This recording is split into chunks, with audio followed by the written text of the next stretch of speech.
Alors, pour bien dessiner les sourcils, il va te falloir un rapporteur, un marteau, un mètre ruban et un pied à coulisse. Pop, pop, pop, pop, pop. Pour faire des sourcils naturels, il n'y a pas besoin de tous ces gadgets. Le problème quand on mesure, c'est qu'on oublie d'observer. Alors, astuce numéro 1, analysez les sourcils. C'est-à-dire qu'avant de se jeter sur votre crayon, l'idéal c'est d'observer le visage de la personne. Déjà, voir un peu la forme de son visage, ça peut aussi nous aider un peu à nous aiguiller vers le style qu'il faudrait créer. Et avec ce que demande la cliente, ça va vous aider à savoir un peu la forme et l'épaisseur qu'il lui faudrait. Et donc quand on analyse les sourcils, on se demande voilà, qu'est-ce qui va bien, qu'est-ce qui va pas dans ces sourcils. Est-ce qu'il y a des poils qui sont par exemple trop bas à ce niveau-là et qui empêcherait finalement de bien faire évoluer le tracé. Donc on enlève les poils qui sont trop bas, que ce soit au niveau de la queue ou au niveau de la tête, pour que ça évite voilà, d'alourdir le regard. Et surtout si la personne est jeune, éviter que plus tard elle se retrouve avec des sourcils sur les paupières. D'ailleurs, pour t'aider à analyser les sourcils, j'ai créé pour toi un guide gratuit d'analyse des sourcils que tu peux trouver dans la description. Astuce numéro 2, choisissez le bon crayon. Et oui, c'est tout bête quand même comme truc, mais si déjà on part pas avec le bon matériel, on peut pas bien dessiner. Donc il vous faut un crayon ni trop sec ni trop gras. S'il commence à fondre, ça ressemble plutôt à un rocamadour. Si vous êtes déjà dans la dermo, vous avez dû vous rendre compte que soit vous appuyez un peu trop, il y a la mine qui tombe par terre, on en met partout. Ou carrément, si c'est trop gras, ça s'écrase trop et on a du mal à être précis. Et finalement, le crayon, au bout de 5 secondes et demie, il n'existe plus tellement qu'on l'a taillé. Donc il vous faut un crayon ni trop sec ni trop gras, bien appointé et le faire très régulièrement pour faire un dessin précis. On fait aussi avec ce crayon des esquisses légères et ça veut dire qu'au départ on cherche la ligne. On essaye de ne pas faire des traits trop marqués parce qu'on veut faire justement des petits arrondis, des petits défauts entre guillemets, puisque au départ on cherche la ligne. On ne fait pas quelque chose de parfait. Astuce numéro 3. On ne fait pas de gestes brusques quand on dessine. Il n'y a pas de secret, c'est d'abord le travail. Toujours le travail. On fait des petits gestes et on ne fait pas de grandes lignes pour chercher cette forme idéale à l'arcade. Voilà, le but c'est de suivre l'anatomie de l'arcade et d'avoir un sourcil vraiment physionomique. Bon, le but on est d'accord, c'est pas de faire un logo Nike. Donc on y va mollo. Astuce numéro 4, les outils de précision ultime. Et oui, parce que là, je vous ai parlé du crayon. Évidemment que c'est important pour bien dessiner et avoir un dessin précis, mais il faut aussi pouvoir corriger de façon précise le dessin. Et oui, parce qu'on ne fait pas tout de suite les sourcils de Rembrandt. On utilise, moi en tout cas, j'utilise des cotons-tiges cosmétiques. Je vais vous les montrer. Donc c'est un coton-tige qui est légèrement pointu au bout. On peut se servir de ce côté, mais ça fait un peu plus truelle quand même. Les cotons-tiges, alors c'est plus de l'ordre du cure-dent que du coton-tige, mais c'est très très précis. Je ne sais pas si vous voyez, mais au bout il y a un tout petit peu de coton. Donc au début, on corrige avec ce coton-tige là, imbibé si possible d'un peu d'eau micellaire, très peu. Et vraiment quand on est vers la fin du dessin, pour vraiment que ce soit vraiment précis au poil hyper précis, je vous dis. On va utiliser le cure-dent coton. Voilà, je sais pas comment ça s'appelle, me demande pas. Alors, où tu vas pouvoir acheter tout ça? Eh bien, tu vois la supérette du coin? Eh ben non, c'est pas là. Tu vois nos copains asiatiques? On peut trouver ça sur à peu près toutes les plateformes d'achat en ligne asiatiques comme américaines. Astuce number 5. Numéro 5. Faites parler votre cliente. Oui, alors vous allez me dire, c'est bon, il y en a, il n'y a pas besoin de les pousser pour parler, mais ça sert à quoi de les faire parler? Je vois pas trop, tu vois, tu me parles du dessin là, tu me dis de lui faire parler. Vous vous calmez tout de suite. Tu te calmes. Quand je dis de faire parler la cliente, c'est parce que quand on parle, on fait bouger les muscles ou pas, d'ailleurs. Si votre cliente, elle a les muscles du front qui bougent énormément, forcément, on va pas faire le même dessin que si elle n'a aucune expression, botox ou pas. Oui, j'habite une maison et vous savez, j'ai 3 chiens. Mais alors j'ai un chien, il est parti de l'autre côté de la voiture, je ne savais pas. Donc pourquoi je vous dis de faire parler votre cliente?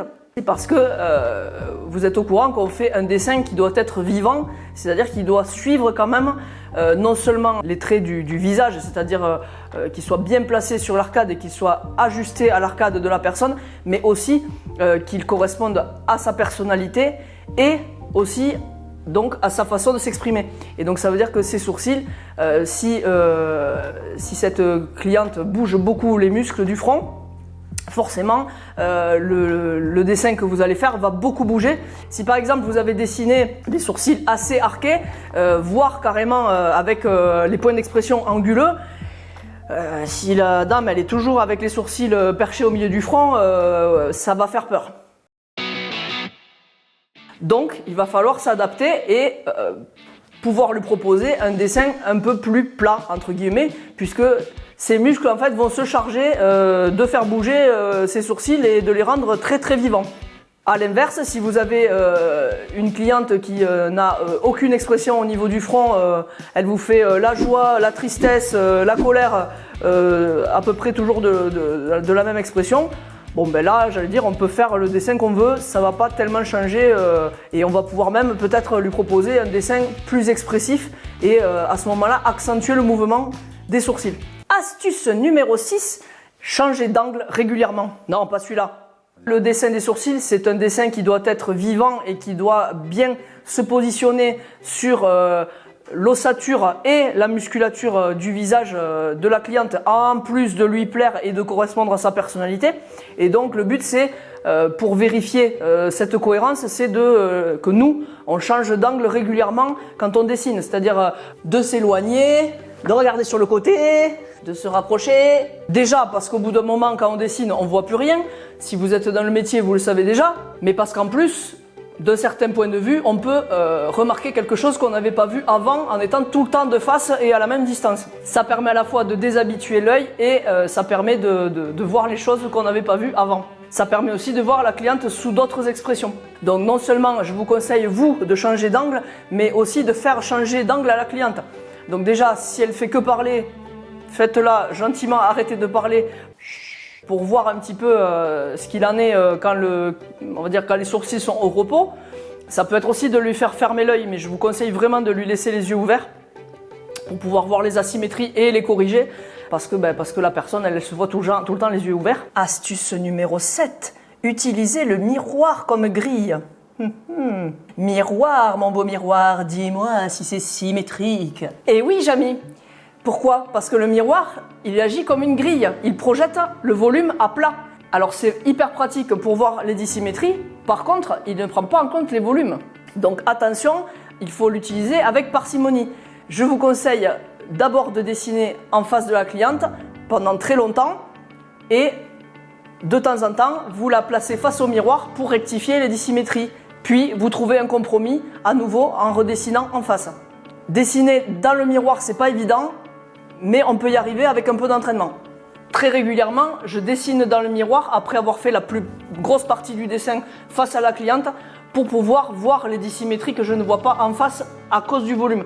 Donc le miroir va projeter l'image à plat du visage et on va pouvoir voir sur un plan horizontal et vertical si les sourcils sont alignés à la même hauteur par exemple ou avancent par exemple de la même façon vers le nez. Ça peut être idem pour les points d'expression. Astuce numéro 8, posez les bonnes bases du dessin. C'est-à-dire qu'une fois vous avez observé les sourcils de la personne, franchement vous n'avez pas besoin d'instrument de mesure pour savoir où démarrer les têtes de sourcils. Si la personne a les yeux assez rapprochés du nez selon vous, moi je conseille de démarrer le sourcil à l'aplomb, vraiment à la verticale là, de l'angle interne de l'œil. Pour la plupart des gens, je déborde d'à peu près 1 mm de l'angle interne de l'œil. Et non Gertrude, c'est plutôt 2 mm quand même. Donc ça c'est un peu à l'œil et ça fonctionne. Au niveau du plan vertical, ça va être vraiment sur le début du plat de l'arcade. Donc ni trop haut ni trop bas, mais juste au-dessus du creux de l'orbiculaire qui forme l'ombre. Une fois que vous aurez démarré comme ça, vous aurez déjà fait un gros travail et il n'y aura plus qu'à dessiner les pointes avec surtout le point d'expression qui généralement n'a pas forcément besoin d'être bougé. Astuce numéro 9, travailler les queues de sourcils. Alors pourquoi? Parce que beaucoup de clientes fixent vraiment sur les têtes des sourcils. Effectivement, quand il n'y a pas tout à fait la même forme, ça se voit. Mais en fait, là où la magie doit opérer pour une belle forme des sourcils, c'est au niveau des queues. Si vous observez des personnes que vous suivez sur Instagram, des praticiennes qui, selon vous, font un beau travail, regardez, vous verrez que souvent le travail il est énorme sur les pointes. Donc les queues de sourcils, ça permet vraiment d'étirer le regard et c'est ce qu'on cherche plus que de monter les sourcils parce que ça fait vite un regard méchant ou étonné. Donc le but c'est pas forcément de monter les sourcils, c'est de les étirer et donc ça passe par un dessin assez droit au niveau de la tête et des corps des sourcils et une légère courbure au niveau des queues. Et c'est chic, c'est glamour, c'est tarpembo comme dirait mon neveu. Astuce numéro 10. Ça paraît rien comme ça, mais moi ce que je vous conseille c'est de prendre votre temps. Et oui, à l'ère du tout va vite et plus c'est rapide et mieux c'est, eh ben c'est pas vrai. C'est pas vrai parce que moi ça fait 15 ans que je fais du maquillage permanent et ça fait 15 ans que je mets 1 heure voire plus pour dessiner les sourcils avant pigmentation. Et c'est pas une erreur, c'est qu'en fait on prend le temps d'analyser et déjà de faire un dessin qui corresponde à ce que souhaite la cliente déjà d'une part et de deux si on veut quelque chose d'harmonieux qui va bien sur le visage et qui va bien vieillir aussi avec la personne, ben il faut prendre le temps, il y a que ça. Il n'y a que ça qui fait qu'on fera un beau travail. On dessine, on vérifie, on recule, on se réapproche, on regarde un peu dehors ce qui se passe pour changer aussi notre regard, laver nos yeux comme on dit en dessin. Pour finir, je voulais vous dire quelque chose. On pense bien souvent que dessiner les sourcils c'est une question technique d'avoir le bon crayon, le bon miroir, justement les bons instruments de mesure pour réussir à tous les coups. C'est vrai, tout ça, ça peut compter. Mais c'est pas là que ça se joue. La vraie clé, c'est comment vous interprétez le visage de la personne. À essayer de comprendre le visage que vous avez devant vous, à imaginer le regard que va avoir cette personne avec le dessin que vous allez lui faire et ce que cette personne veut refléter au monde. Est-ce que vous cherchez à adoucir, à dynamiser, à équilibrer le visage? C'est là que se cache le vrai pouvoir du dessin de sourcils. Alors oui, un crayon mal choisi, un geste maladroit, un dessin grossier, ça va vous gâcher complètement le travail. Mais ce qui va faire de vous une vraie pro, c'est votre œil, c'est votre sensibilité. Et c'est surtout votre compréhension du caractère unique de chaque visage. Et ça, aucun instrument de mesure ne pourra vous l'apporter. Et vous savez quoi? C'est pas une compétence qu'on acquiert du jour au lendemain. Mais si vous êtes ici, vous êtes déjà sur la bonne voie. Maintenant, c'est à vous de jouer. Et comme disait Léonard de Vinci, un sourcil bien dessiné est une œuvre en soi. Il n'a pas dit ça, je crois. Non, il n'a pas dit. Alors aujourd'hui, on va parler des sourcils. Et les sourcils, c'est ma passion. Et oui, Jamy. Non, c'est Julie. Et oui, Jamy. Ça va aller, je vais y arriver. Salut.